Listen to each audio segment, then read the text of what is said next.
who could afford a winter holiday around 1900 were not primarily interested in sport. These were ladies and gentlemen who came to see and be seen. For an entire week, the community of Kandersteg in Switzerland turns back the clock 100 years. And visitors come from all over to join in.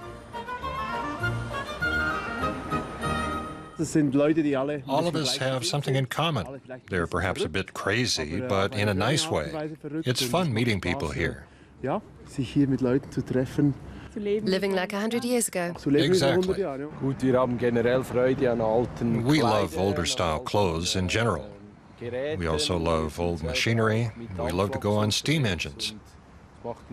It's fun. It was a great era. We made a lot of the outfits ourselves. Some things we bought, like the top hats.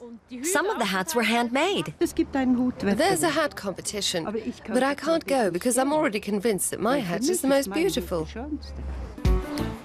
Jeroen Wils has been to all 6 of the Belle Époque weeks. He grew up in Kandersteg and now works in Bern for the Swiss Alpine Club. Once again, he's getting ready for this year's ski race.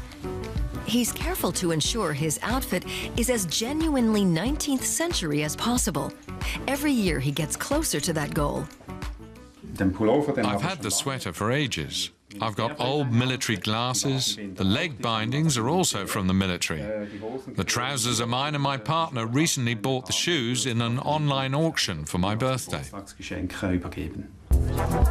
Then it's time to take to the slopes, on foot of course. There were no ski lifts in 1900, and the skis were a little different in those days too.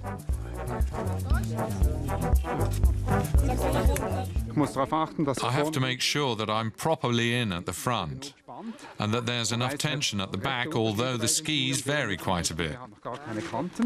These don't have any edge or base bevels, as you can see, but some do, and these are telemark skis with a free heel. With equipment like this, even the experienced skiers tend to stick to the snowplow as they make their way down the mountain. Just like in the old days, the slopes have not been groomed in advance. Most of the participants are not aiming to win. Just making it to the finish line is challenging enough.